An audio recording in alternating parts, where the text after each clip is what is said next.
Bienvenidos a Conversaciones con la Universidad. Con ustedes, su presentador, Luis Pulido Ritter.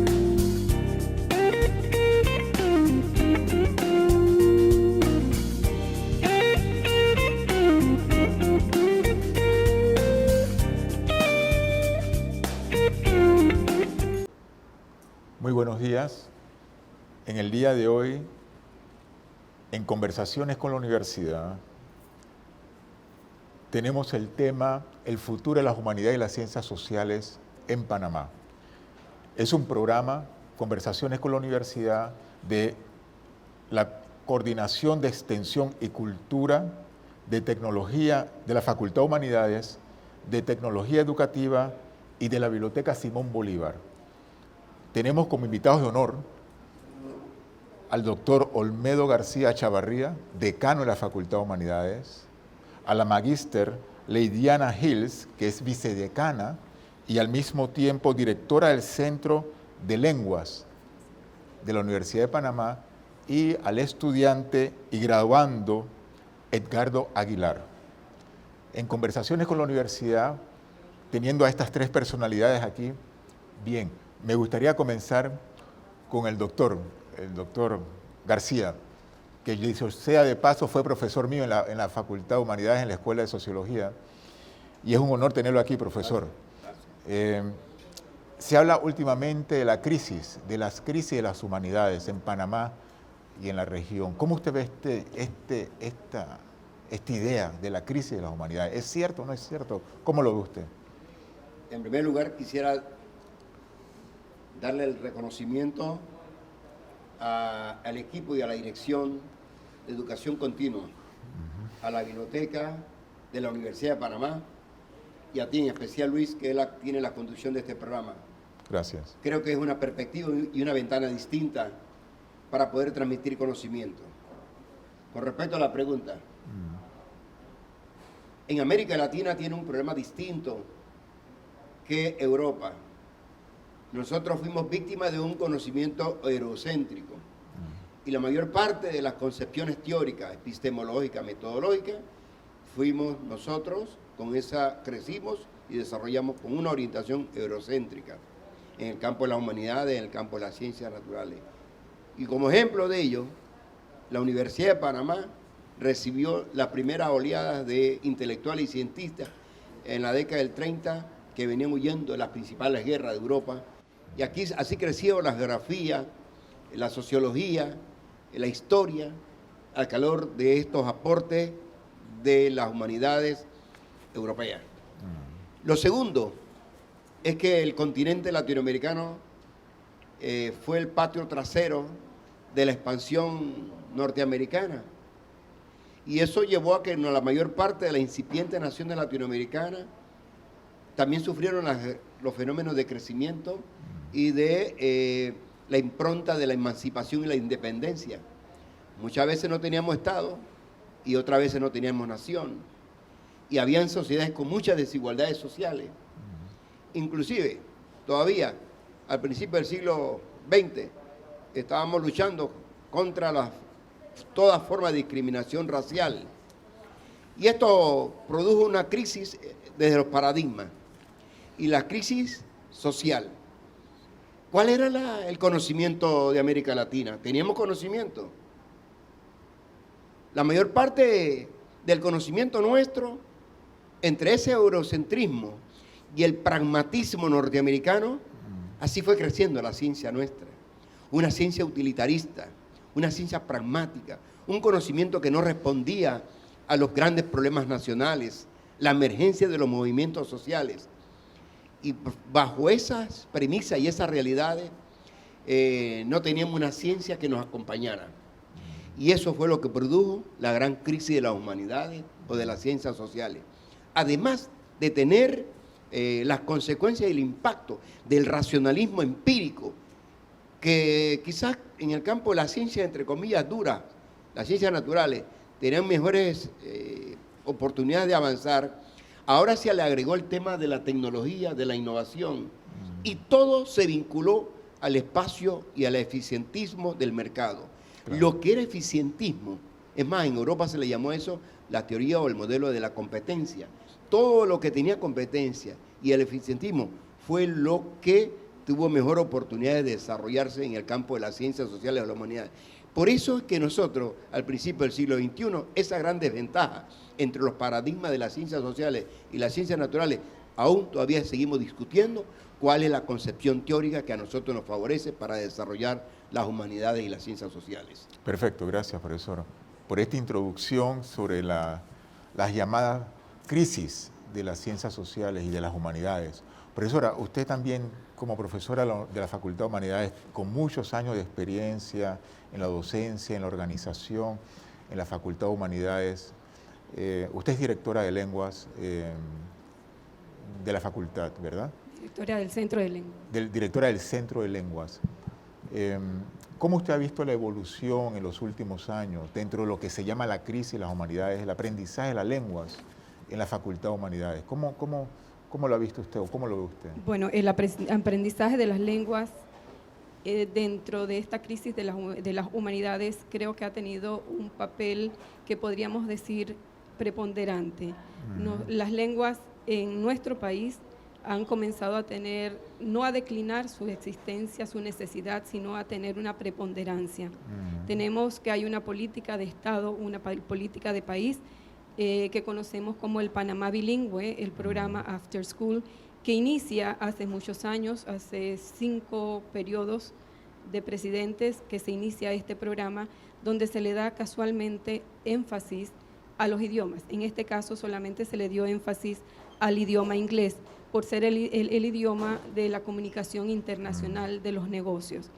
Pero a pesar de ser solamente un idioma, es una propuesta para realmente traer a los idiomas y a través de los idiomas conseguir realmente una sociedad democrática, una sociedad de igualdad de oportunidades, porque tenemos que contar que a través de los idiomas son importantes para que nosotros podamos hacer conocer nuestra cultura. Claro. Inclusive en Panamá tenemos que tomar en cuenta hoy en día, y la Universidad de Panamá debe ser parte, y creo que ya estamos también haciendo ciertos movimientos en relación a eso, que nosotros tenemos 8 idiomas autóctonos de nuestros grupos aborígenes, que también hay que darle una preponderancia para que estos grupos realmente también reciban el beneficio de la educación y del conocimiento. ¿Alguno de esos idiomas se enseña en la Universidad de Panamá?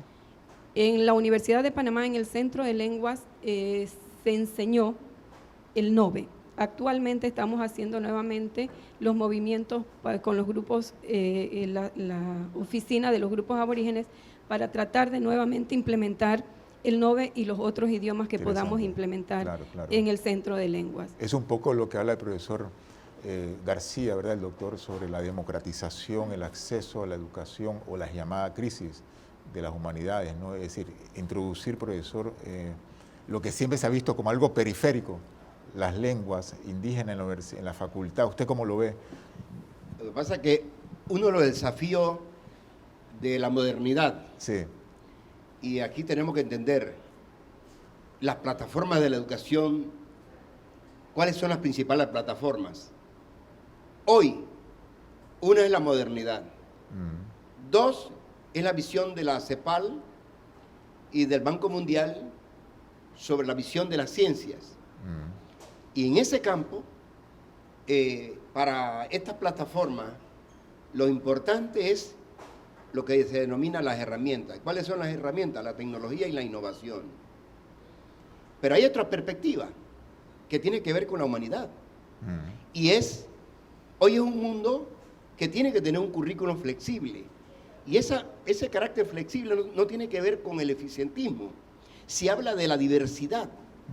Se habla de la tolerancia, se habla del mundo de la interculturalidad. Y ese es uno de los desafíos del mundo moderno.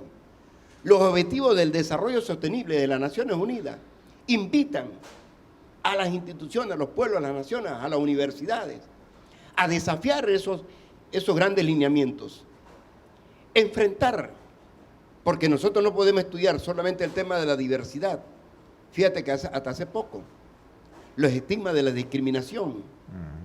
Ahora visibilizado sobre el tema de la inmigración, se trata de esconder el drama, la miseria, la exclusión de unas sociedades donde excluye a millones de seres humanos que están sufriendo de hambre, de miseria y de acceso al desarrollo humano. Entonces, por eso es importante para nosotros este programa, porque nos enfrenta con realidades distintas. Hoy, los sectores más vulnerables del mundo son las mujeres y los pobres. Y esto nos pone a nosotros a incluir en nuestras estructuras académicas y con los conocimientos el tema de género. Pero el tema de género tiene una visión distinta. El de los derechos reproductivos, el derecho de la autonomía de las mujeres, el derecho a las mujeres a tener su propia concepción sobre estos derechos sociales.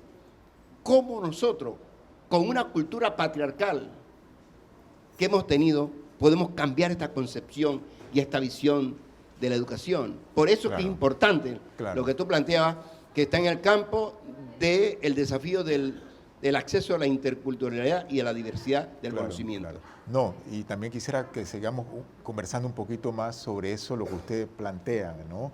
Específicamente sobre la flexibilidad del currículo, porque hay una serie de temas urgentes del país a la cual la Facultad de Humanidades de una u otra manera tiene que responder en su currículum de enseñanza, pero si hay estructuras todavía muy jerárquicas o muy fijas que no permite la innovación, esos temas se nos van de las manos y la sociedad va por otro lado y nosotros vamos por otro lado, es decir, no hay conexión, ¿no?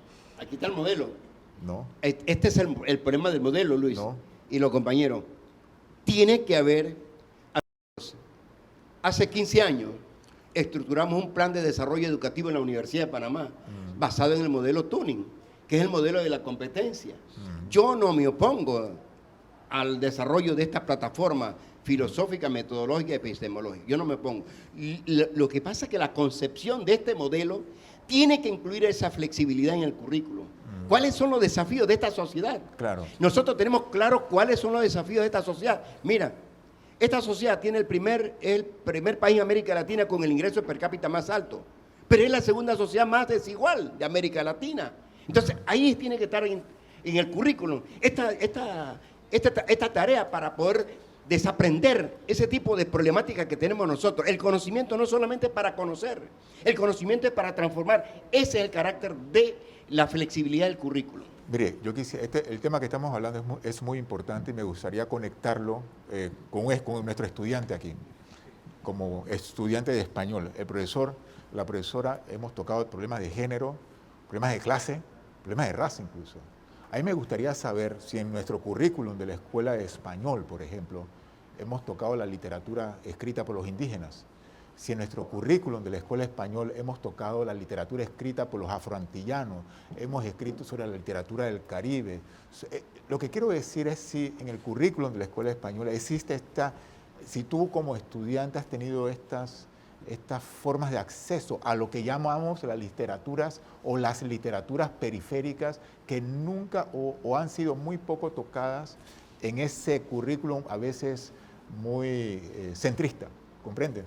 Esa es mi pregunta y quisiera conectarlo con lo que precisamente acaba de mencionar el profesor y la profesora, para ir a algo bien, ¿no? Lo que necesitamos de transformación. Bueno, sí, ¿qué tal? Sí, claro, por supuesto, sí se ha tocado. Nosotros tenemos una cátedra de literatura hispanoamericana, grecolatina, universal, y hemos tocado literatura de Cuba, hemos tocado libros originarios, mejor dicho, que fundamentan el inicio del humano. Por ejemplo, libros que refieren a los mitos, la Biblia, el Popol Vuh, el poema de Gilgamesh, de la cultura egipcia, de cómo ha sido la concepción del hombre. Y claro, hemos tenido esa comparación del origen del hombre y por lo tanto de su diversidad. Y también le agrego de los problemas que ha tenido el hombre a través de la historia y la comparación actualmente de cómo se concibe el hombre y cómo se relaciona el hombre. Lo hemos tenido en español. Por supuesto que ha creado un pensamiento crítico y como estudiante y como un buen lector también compara cuando lee este tipo de literatura y ve su actualidad y ve los problemas que tiene la actualidad, estamos en dos mundos y a la vez somos conscientes a través de la historia, y ahí agrego un poco más del profesor Olmedo, que definitivamente la historia nos ayuda a entender por qué, cómo estamos hoy. Entonces, con esa historia y a la vez comparamos cuáles son nuestros problemas como estudiantes que se están formando. Por ejemplo, cuando vamos al campo o desarrollando las competencias que hemos adquirido en la licenciatura, vemos que se nos pide inglés, se nos pide que adquiramos otra lengua, también que debemos conocer nuestras culturas o de nuestros grupos originarios también, por supuesto, Sí. muy fundamental para nosotros, porque son parte de nosotros. Aquí en Panamá tenemos diversidad de cultura y debemos integrarla a nuestra profesión como futuros profesores de lengua y de literatura. Entonces, por lo tanto, a nivel de competencia, debemos desarrollar un poquito más estas materias y a la vez también como servicio. Claro. Ver esto como un servicio que tiene que ser totalmente óptimo, porque estamos dejando en alto a Panamá sobre todo.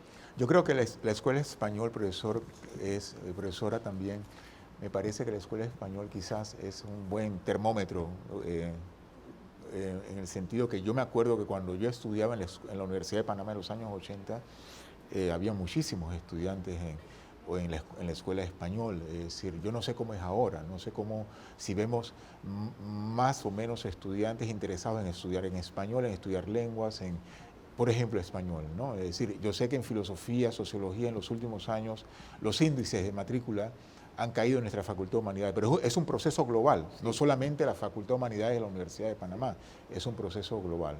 Y el asunto es cómo nosotros reaccionamos a todo eso. Sí. Yo quisiera aprovechar esta pregunta justamente porque hace un año,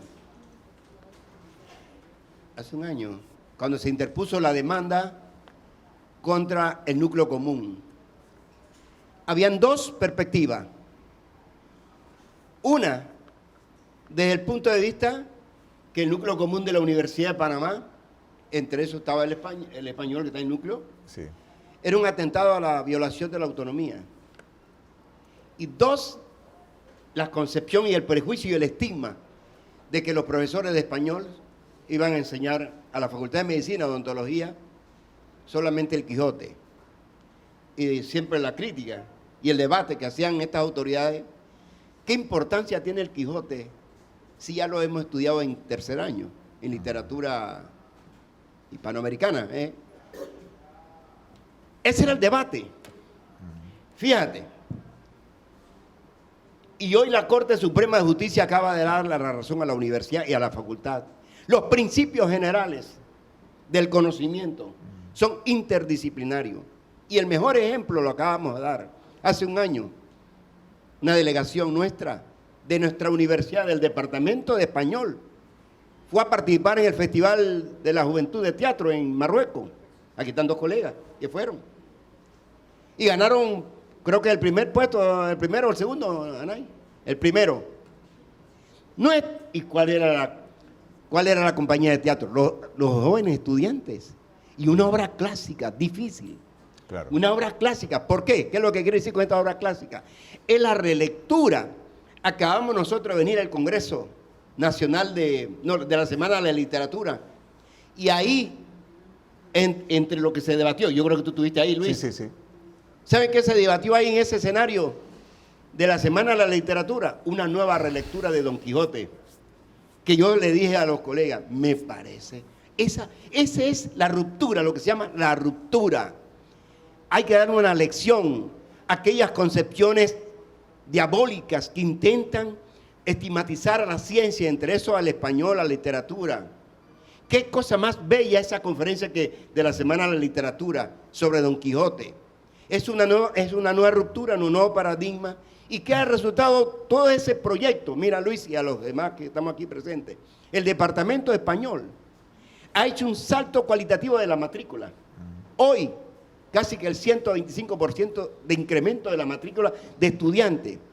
Hoy estamos ya discutiendo 2 doctorados en literatura y en lingüística. Fíjate a dónde vamos nosotros trabajando. Esta es la concepción de un proyecto. Por eso es que lo que tú planteabas sobre la enseñanza, le acabo de decir, acaba de venir una delegación del Departamento y del Centro de Lectura y Escritura de Alemania y de España, donde asumieron compromiso de firmar convenio para el lanzamiento del doctorado e invitaron a una estudiante de los pueblos originarios Nove, para exponer un trabajo de la enseñanza de su lengua, un trabajo que ella hizo para una monografía en el Departamento Español. Estuvo allá representado a la Universidad de Panamá y a nuestros compañeros de los pueblos indígenas. Ese es el adelanto y el proyecto que nosotros estamos discutiendo en la facultad y en la universidad. Bien, yo quisiera, profesora, en la segunda parte quiero comenzar con usted, pero ahora lamentablemente tenemos que hacer un pequeño corte. ¿Sí? La librería universitaria es innovadora, dinámica, un puente de cultura, conectando a escritores nacionales e internacionales. Este espacio está disponible para administrativos, profesores, estudiantes y público en general.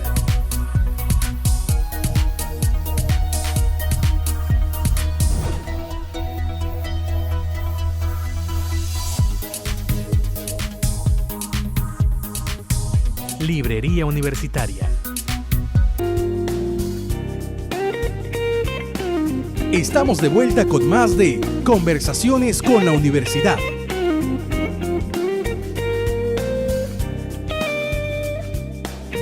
Y profesora, hemos quedado con usted, profesora Hills, que nos abra con su participación en esta segunda parte del programa, por favor, ¿no?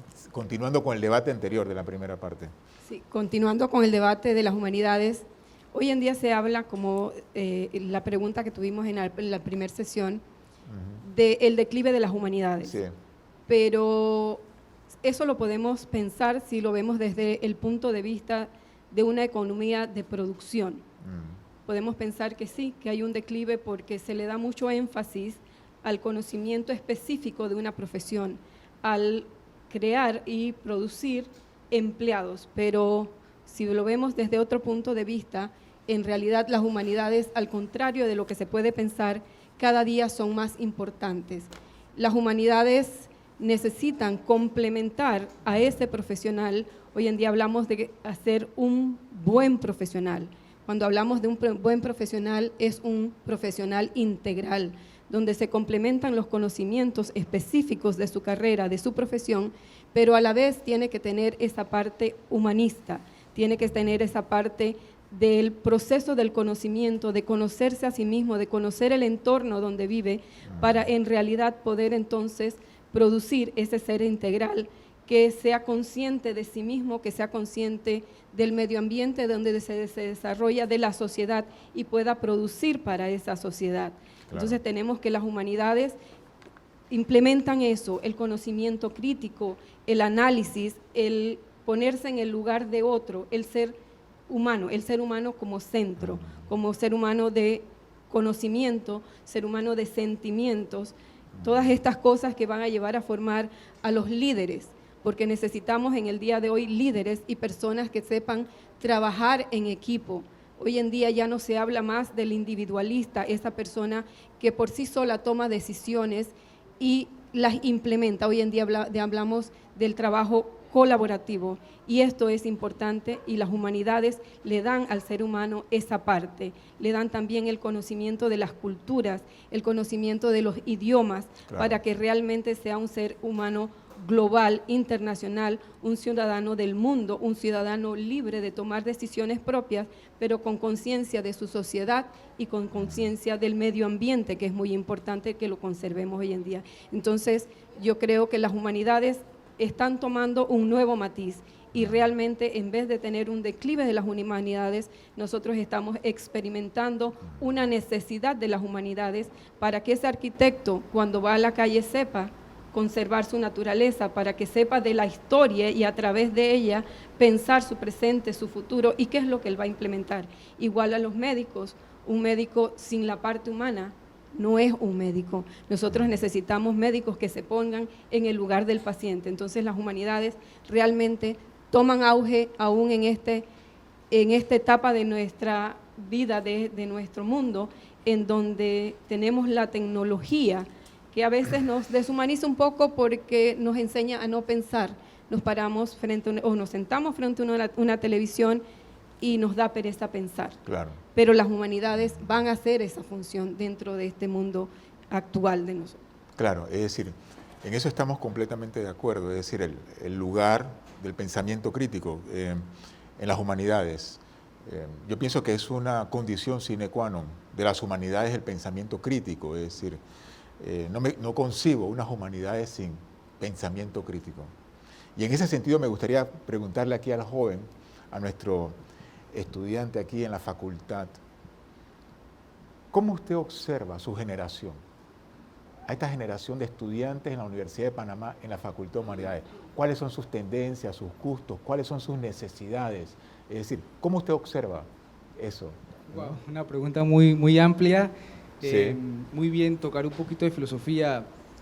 Por ejemplo, estos estudiantes, o mis compañeros, mejor dicho, enfrentan, o las cuestiones que siempre preguntamos cuando entramos a la carrera es cuánto vamos a cobrar, por ejemplo, cuando salga a la calle o al colegio, con quiénes me voy a enfrentar. Segundo, también cuando a nivel internacional, ¿por qué no somos tan competentes como otras naciones? ¿O competitivos? O competentes. Competentes, ok. Competentes. Muy bien. ¿Por qué? Porque también qué calidad de imagen tengo yo como profesor o como lingüista o como literato, ya que existen otras marcas, otros renombres, otras instituciones, y a la vez como lo han dicho, esta avalancha de información se ha creado también un vacío. Hemos tenido un vacío, en el sentido de hay mucha información y no sabemos cuál es la verdadera. En cierta forma eso nos lleva a una parte donde nos desubicamos, y al estar desubicados estamos obviamente desorientados. Entonces andamos buscando nosotros como estudiantes y compañeros un grupo, un colegio donde me puedan formar o donde yo pueda apoyar de manera de acuerdo a mis intereses, pero sí nos falta un poquito de integridad en cuanto a lo que es nuestra profesión y a la vez nuestro servicio también. Entonces también vemos y observamos, por ejemplo, lo que es la inteligencia artificial. Va a ser necesario un profesor, ya que hay programas, ya que hay un libro que es autodidacta. Observamos eso y vemos, wow, ya hay un profesor que es artificial, ya hay biotecnología, y buscamos, wow, estoy estudiando entonces, y después de aquí a 10 años habrán programas, y hay programas donde enseñen y ya no me necesitarán.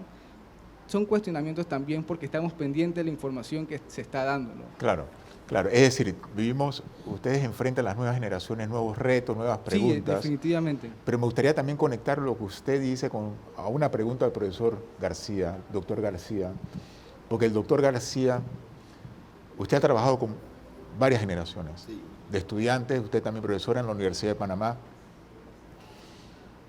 Y me gustaría preguntarle a usted, profesor, el lugar, el futuro del movimiento estudiantil.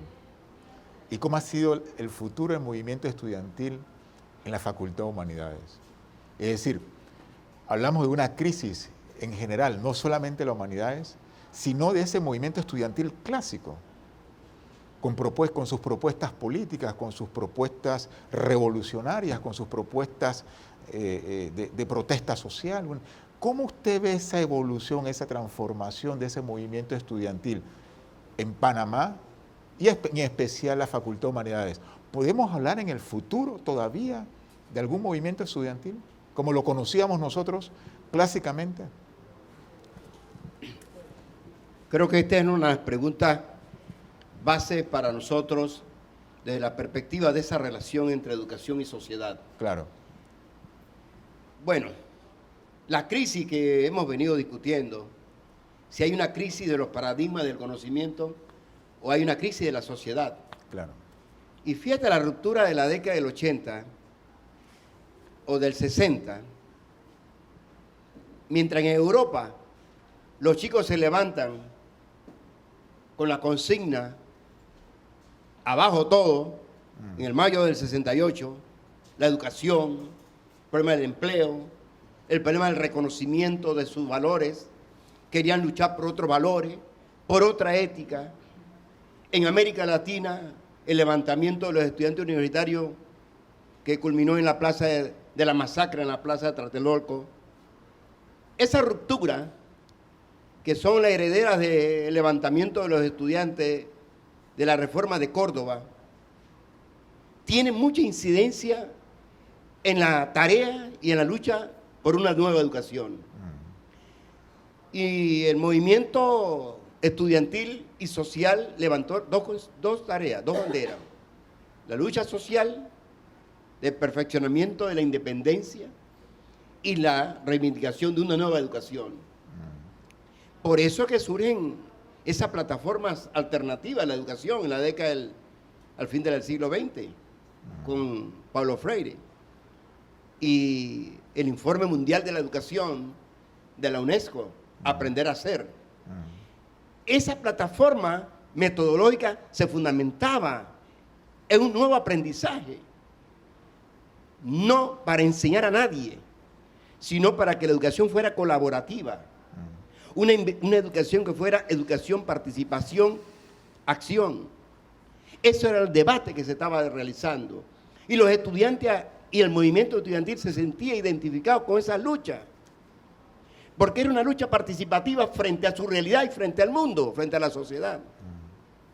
¿Qué resultó de todo esto? Hay un proyecto que se llama en América Latina el Proyecto Camelot o el Proyecto Cóndor, en donde se intentó fragmentar la concepción espiritual del ser humano y se desvinculó entre lo cognitivo y lo espiritual. Y ese es el ataque más duro a las ciencias sociales. Desde esa perspectiva, la educación de las ciencias sociales y las humanidades comienzan a erosionarse. Y un poco para revitalizarla, la UNESCO lo que hace es inventarse una plataforma de la educación basada en las habilidades y en las destrezas, que sean correctas. Porque hoy hablamos de la educación de la educación de las emociones, ¿verdad?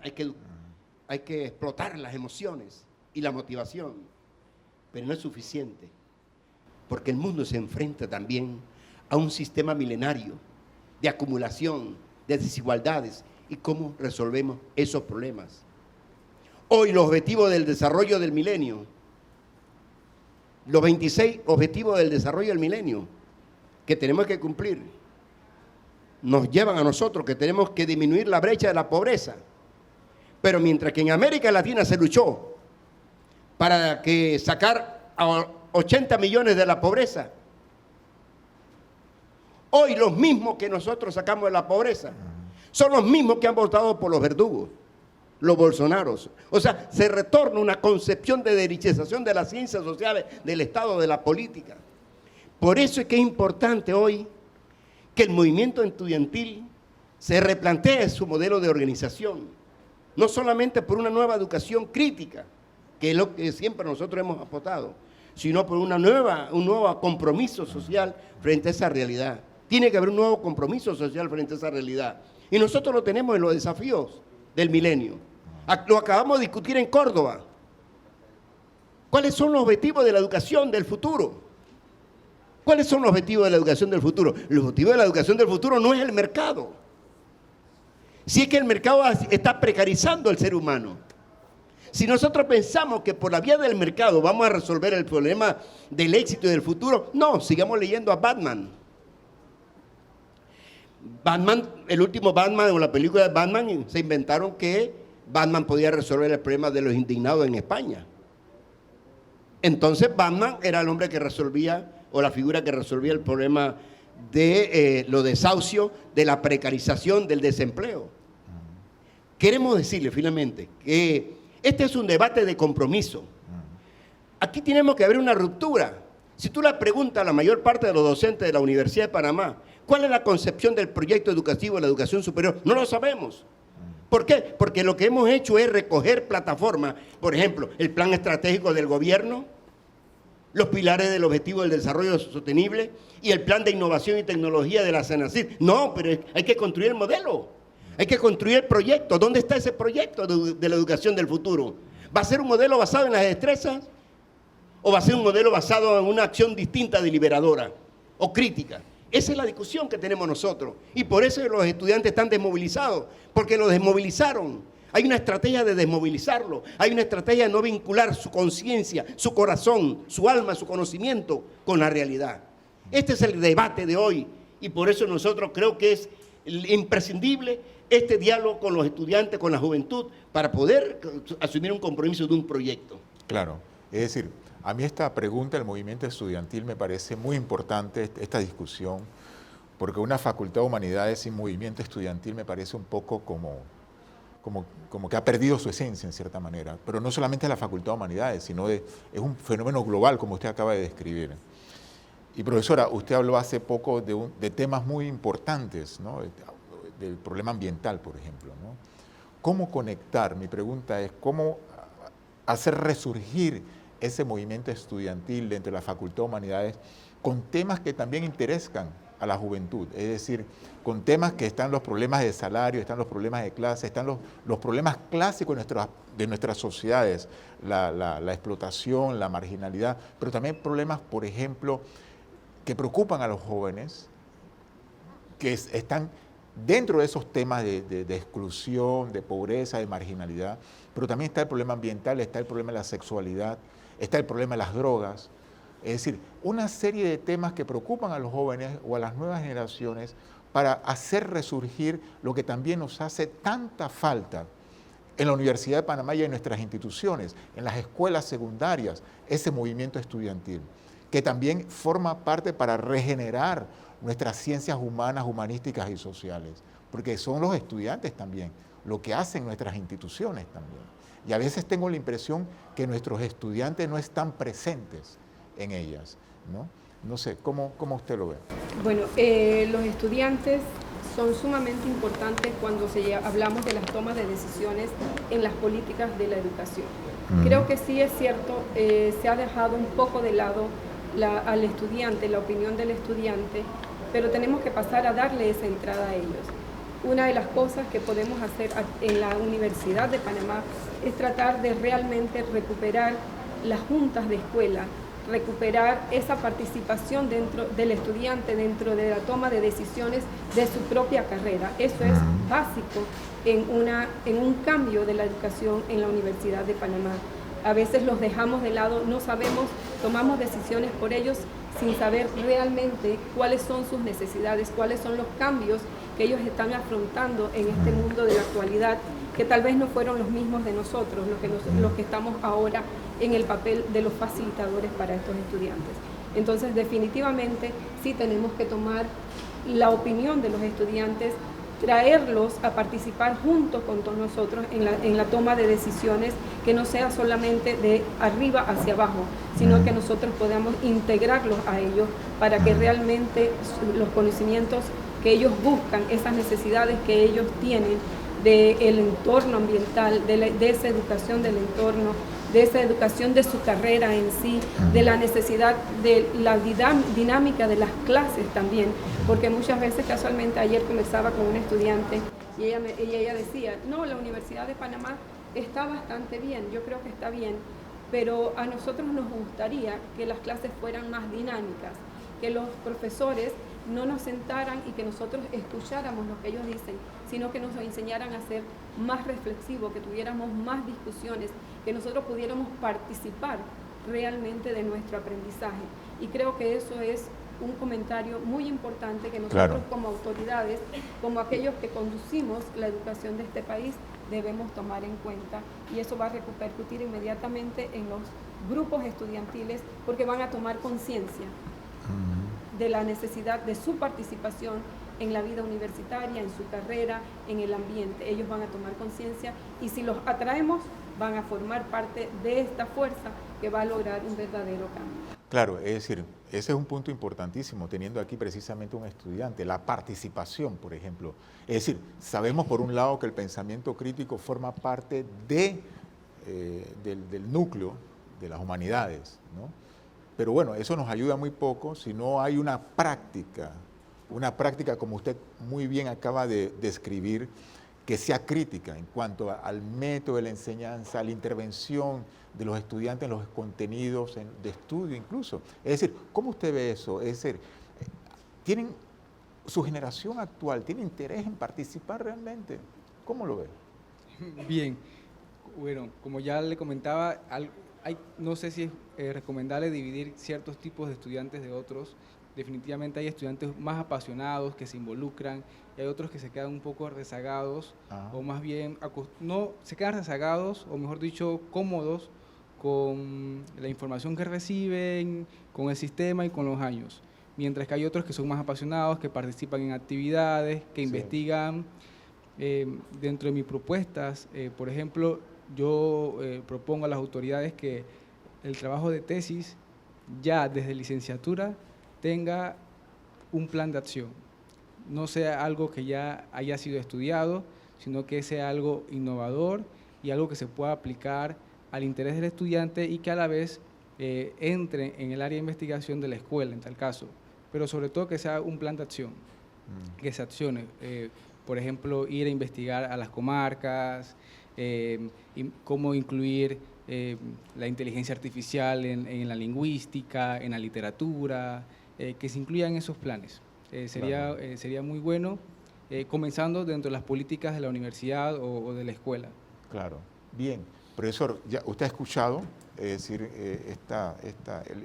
esta propuesta y me gustaría escuchar su opinión. Es decir, cómo usted se imagina precisamente cuando hablamos, entre comillas, de la crisis de las ciencias sociales, las humanidades, el futuro nuestro, de esas humanidades, escuchando estas diversas opiniones, tanto la profesora como el estudiante aquí presente, ¿cómo se lo imagina usted concretamente para la facultad en los próximos años bajo su administración? Bueno, primero tenemos que reconocer varios aspectos. Sí. Y son los retos de un proyecto ausente. Yo lo que quiero decir es que la universidad habla de una política educativa de la educación superior. No hay esa política. Y hay que ser autocrítico frente a eso. Te doy un ejemplo. Nuestra Dirección de Educación Continua, su concepción original es la capacitación sobre un desafío que la UNESCO lanzó a la década del principio del siglo XX. Educación para la vida y para toda la vida. Esa era la concepción. Pero hoy nosotros le hemos agregado una visión distinta. La cultura, la extensión y responsabilidad social. 5 funciones, 5 tareas, que no están en el marco de la educación formal, sino en el marco de la educación no formal. Eso es lo que tiene que discutir la universidad. ¿Cuál es el compromiso y la vinculación universidad-sociedad, Estado y nación? Habla de plataformas políticas que tenemos, el plan de innovación de la CENACYT y el plan estratégico del gobierno, pero ¿dónde está eso articulado? ¿Con qué actores se discutió? Nosotros tenemos órganos de gobierno. Por ejemplo, en el caso de la Facultad de Humanidades, 400 profesores, 2.000 estudiantes, 7.000 en las carreras que tenemos en los centros regionales. Y con nadie hemos discutido ese proyecto. ¿Cuál es el proyecto? Hoy se habla de la educación de la liberación y de la colaboración y la participación. Nosotros queremos desafiar el mundo bajo esta concepción, pero no podemos porque lo único que se nos exige es lo segundo, un plan de reacreditación cada 5 años. Claro, que es muy poco. Que es muy poco. Resuelto el tema de la reacreditación, de los programas y de la actualización del plan de estudio, dice, este es un fetiche. Claro. O sea, tú no puedes resolver el problema de la educación sobre la base de un modelo programático, de un programa especial. Claro. No. La mitad de la educación es un proceso de participación. ¿Dónde Claro. está eso? Claro. Entonces, yo lo que quiero decirles, los retos que tenemos. Hoy, nosotros hemos innovado la política de internalización, que es un desafío de la educación moderna, de la movilidad, que es un desafío. Hemos creado ya una política de regulación de las aulas virtuales y hemos empezado con un plan piloto, geografía, historia, y en la Facultad de Bellas Artes. Creemos también, y lo estamos haciendo, y tenemos que también ser un poco simuladores. Tenemos que cumplir las metas de la universidad, que es reacreditar los planes de estudio. Cada 5 años hay que reacreditarlos. Yo no estoy de acuerdo con ese modelo, porque es una simulación. Tienen que participar todos, Claro. y hay que vincularlo. Entonces, creo que el gran reto para nosotros, de las humanidades, es que hemos cumplido una tarea hermosa. Fuimos demandados porque existe una visión nacional y a lo interno desde la Universidad de Panamá, que la Facultad de Humanidades tiene un peso significativo en el desarrollo del penso y la academia. Y fuimos demandados por un error histórico. No voy a plantear responsabilidades, pero la facultad en pleno asumió la responsabilidad de defender una concepción, y lo defendimos en el escenario judicial, en el escenario político y en el escenario académico. Y la respuesta aquí la estamos viendo nosotros. El crecimiento de nuestra facultad desde el punto de vista de la cobertura, de la equidad social, de la participación de los actores en la facultad y en la universidad. Nosotros acabamos de venir de la experiencia de la Escuela Internacional de Verano, donde la mayor parte de la participación de la Facultad de Humanidades, en sus diversos seminarios, diplomados, conferencias internacionales, hemos dado una muestra de cómo es un proyecto participativo y colaboracionista. Eso es lo que nosotros queremos ser reto de la universidad. Una universidad que se vuelque a defender sus principales objetivos, donde está con un compromiso solidario, ético. No lo tenemos, pero nosotros sí tenemos un reto.